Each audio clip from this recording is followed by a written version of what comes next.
कर्मण्यवादी कारस्ते माँ फलेषु कदाचन है, माँ कर्म फल हेतु भूर्माते संगो ऐसव कर्मणि। श्रीमद् भगवत गीता का ये श्लोक है, अर्थात कि कर्म करे जा, फल की इच्छा मत कर। आज का टाइम में कहते हैं कि यार इतना बड़ा आंदोलन कराया, नौजवानों ने केस लगवा लिए, के हासिल होया, कर्म कराया और फल की इच्छा नहीं करी, उसके बावजूद फल मिला, धर्मेंद्र प्रधान का इस्तीफा आया। यह चीज याद रखी जाएगी, यो आंदोलन याद रखे जाओगा। इस आंदोलन में लड़ने वाले सारे बालक याद रखे जाएंगे, उनका साथ देने वाले सारे आदमी याद रखे जाएंगे। इस आंदोलन ने इस देश की मृत जनता में एक जान फूंक दी।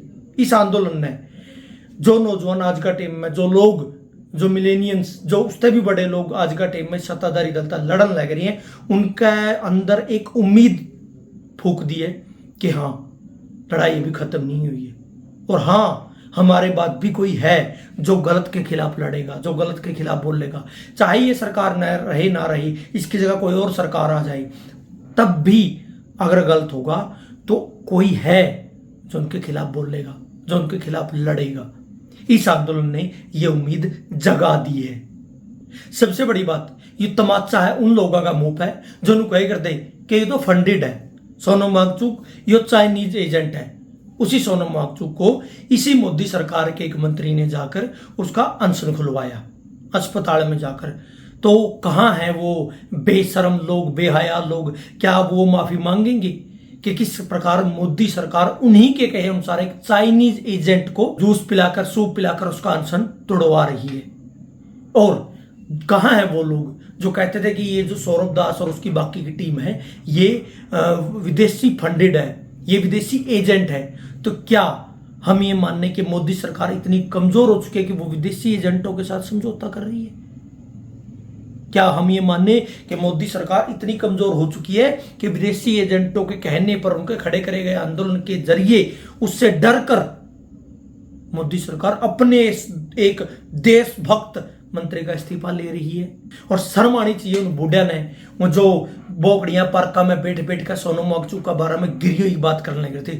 शर्म आनी चाहिए वो सारे ट्रोलर ने जो इन नौजवानों का बारे में गलत बात कहने लगे थे। इन नौजवान ने फंडेड और भटके हुए, भटकाए हुए कहने लगे थे। शर्म आनी चाहिए उन घटिया लोगों ने जो इस आंदोलन में भाग लेने वाली हमारी बेटियों को, बहनों को गलत बता रहे थे, उनके चरित्र पर सवाल उठा रहे थे। इन्हीं बेटियों ने, इन्हीं बहनों ने इस सरकार को झुकाया है, इस सरकार से इस्तीफा दिलवाया है। और अब इतनी घटिया बयानबाजी पर उतरे हैं ये लोग। आरएसएस का एक आदमी कहने लग रही है कि अगर मेरे हाथ में होता तो मैं वहां पर पहले जाके वार्निंग देता और उसके बाद सीधा ओपन फायर कर देता। कुछ लोग मरते, फिर वो उनकी लाशों को उठा के अस्पताल में डाल देता। इवन इससे भी वर्ष ये है कि वहां पर ओपन रेप करते। और क्योंकि जिस आंदोलन में गई हुई लड़कियां जो है, महिलाएं जो है, उन्हें सामूहिक कार पसंद है, ये कहने लग रही है।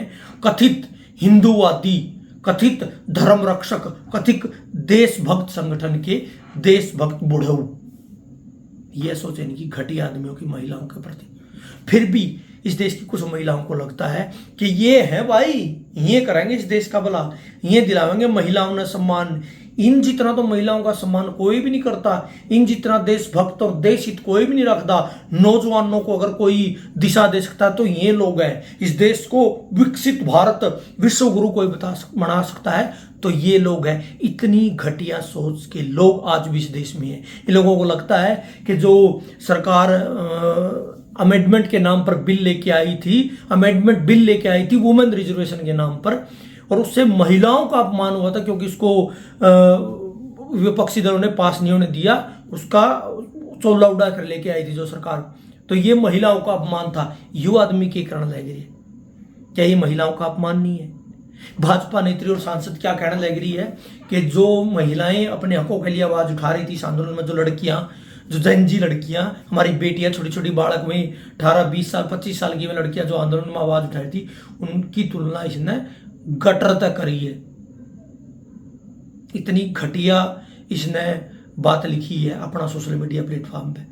सोच को बता, या मतलब तारी बनाई हुई सांसद तारी बहन बेटियों के बारे में कितनी घटिया बात लिखने लग रही है। क्यों? ताकि मैं उस महानेता के सामने अपनी जो उसके प्रति मेरी श्रद्धा है वह मैं दिखा इसको, इस लेवल पे ये लोग उतरे हैं। तो मेरा तो ये कहना है कि थोड़ा सोचो, तारे बालका ने बहुत सोच के साथ यह चीज़ लड़ी है, वह जीतते हैं और उम्मीद है कि तुम इस बारे में सोचोगे, क्योंकि यार ये कमाल लोग थे, ये कमाल लड़े हैं।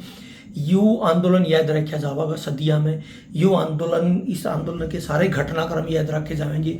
इस आंदोलन में बालका ने जितना मजा लिया हो याद रखा जाएगा, जितने दुख तकलीफ यातनाएं सही हो याद रखा जाएगा। और अभी खत्म नहीं हुए, जो ये सरकार करने लग रही है तरीके अपने के, पहला तो नितिन कह दिया हम सारी FIR वापस ले लेंगे, अब क्या कहने लग रही है कि सरकार ने जो FIR करी थी वह वापस ले लेंगे, लेकिन जो लोगों ने FIR करी है वह वापस नहीं लेवांगे। वो लोग कौन है भाई?